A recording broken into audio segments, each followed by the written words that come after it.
my name is Leo Mafraji, back here again with another video. Today I've got a car that was brought to me by a local dealership. This car is a 2015 Toyota RAV4. It's very clean, as you can see. Now what happened is they had the battery light on, so first thing they did is they replaced the battery, and then they still had the light on, so they replaced the alternator, and then the light for the battery is still illuminated.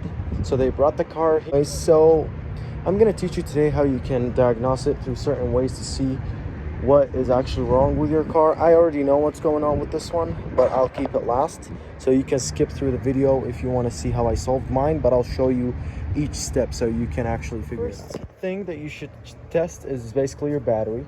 So what you're going to do is you're going to get yourself a multimeter. This thing is, I think, was like 30 bucks or 25 bucks, I don't know. So very cheap. You can get one for like $5. They all do the job. So you're going to put this here to voltage, and you're going to put 20. So once you have that on 20 volts right here, make sure it's correct. So what you're going to do is you're going to put your positive probe right here, and then the negative one right over here. I'm going to try to do this all, it's just one head. So like you see here, we have 12.75. That means the battery is good. What you want to see is 12.6 and above. That means you have a good battery. Okay, so next up, you're going to test no other thing but the alternator. Okay, so you're going to get this and put it right here.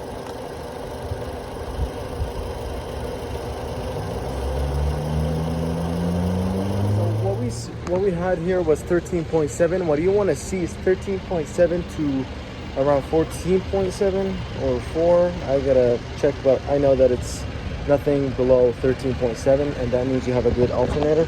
Another way to test this out, you're actually gonna get this, and you're gonna touch the alternator, and you should read the same thing. You can see. I mentioned that there are other ways to test the alternator and the battery, but from what I showed you, if basically it's below that number, you don't even have to go and try hard with other techniques. That means it's already bad. Toss it away and replace it. But this is just an easy way to do it. But you can take it to AutoZone. I always recommend to take it to AutoZone. Not for me, because I have a tool, but for you guys, just take it to AutoZone. They will do a quick test. It will actually test the starter, the battery, and the alternator, so all three of them, and then they will tell you which one is bad, and you should be good. All right, you're going to test the fuses and the relays. So on this car, you have a fuse box here, you have a fuse box over there, and you have a fuse box on the interior. The same goes for all of them. It's the same technique to test all of them. So these are simple. Basically, look above and see if they're bad.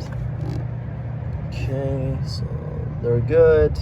And you also gonna check the fuse. Now to test the fuse, what you're gonna do, so for me, I have a power probe because I like to be quick, but you can use this one if you want, or you can go to Harbor Freight and pick up those testers with the light. It's like $3, and you just put this one right here. It looks like a clamp. You put it on bare metal, and then you just touch it. Touch the fuses where there's metal right here, and then if the light goes off, then if the light turns on, then that means you have a good fuse. If not, then you have a bad fuse. So this one tells me I have a good fuse. I like to just remove it just like that,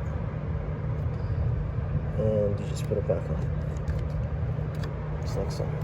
You always find the names of the fuse on the back. Now, it's not necessary that you will need the fuse for the alternator, just because it might just be a blown fuse that's causing a draw in the battery. But in this case, we don't have a draw, we don't have any issue, the car fires right up. And so next up, what you're going to do is you're going to test the relays. So the relays, same thing goes for both sides. I'm going to pull out a couple to show you how you test them. Okay, so I've got a couple right here, this big one and this very famous Toyota one. What you're going to do is you're basically, if you have a power probe right here, then you're golden. If not, don't worry, go to AutoZone and pick up those the like kind of like clamps that you put from they're like small jumper cables basically, and you're gonna put this one right here, and you're gonna touch it here. I don't know if you can hear it or not, but it's making that click noise, and that tells you that it is good. Now you can use a multimeter to test it out, but I will do that on another video. But this is how you test this one, and this one goes right over here. Now for these ones, it's these two, so that one and that one.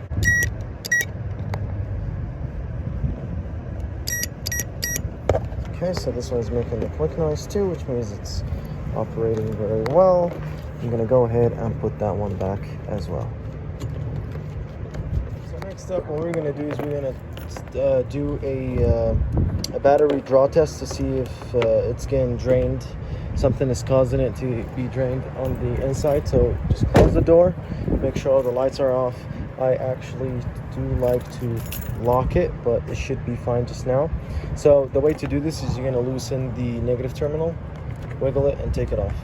Now here you will put one on the 10 amp right here, and then one right here, just like so. Oh, actually, wait. Just like that. There we go. And then you put it to 10 amp current. And what you're gonna do is you're gonna just put one right here, and then the other one goes right here. And then you should have so this doesn't affect, you will always have something or nothing, but you shouldn't have more than one. So I mean 500 milliamp. So we're good here. So we're at 0.14, so we should be good. We don't have a battery draw. So what's going on, Leo? I mean, we did the battery, we did the fuses, they're all good, the relays are good, alternators is brand new, everything is good. So what's going on? The next thing that you should look for are the ground wires. So when someone replaces the alternator, sometimes there's a ground wire that runs from here to there, and I actually thought there was one because there is a hole right over here. So there wasn't one, unfortunately, but sometimes you get that ground wire that some people remove when they work on a car. Always ask the customer questions or the previous owner and say, like, did you do anything to your car before you sold it to me? And that can help a lot. Another thing, when somebody installs the alternator, sometimes they forget to tighten the bolts, and you get this gap, and that does affect, because the whole alternator is like a ground basically to the body. And so that's kind of very important. Check to see if the this one is very tight and that the nut is tightened up and ready to go. Okay, if it's good, no grounds are good. The next and last thing, and that is the issue I'm having, pull out the connector. All right. Now here's the thing: if your alternator is charging just fine and you're getting the battery light, usually it's the white wire. I've had that issue before, and let me show you this. So the white wire is cut right here, and that is what sends the signal to the instrument cluster. And so what I'm going to do is I'm going to cut this, weld it, put it back on, and see what's going to happen. By the way, before you do anything, make sure the battery is disconnected using the negative terminal. So you just disconnect the negative terminal, and now you're good. It's all taped up and it's put back in. Make sure you push it on good. Make sure it's perfectly in. It's perfectly seated. Now you're gonna put back the negative terminal. And now you're just gonna tighten. So the battery's in. Now all we've got to do is just start it. Start it again. Battery light is gone. This light was still originally here, and the dealer told me to not play with it. So it's only the battery, and we got to figure it out.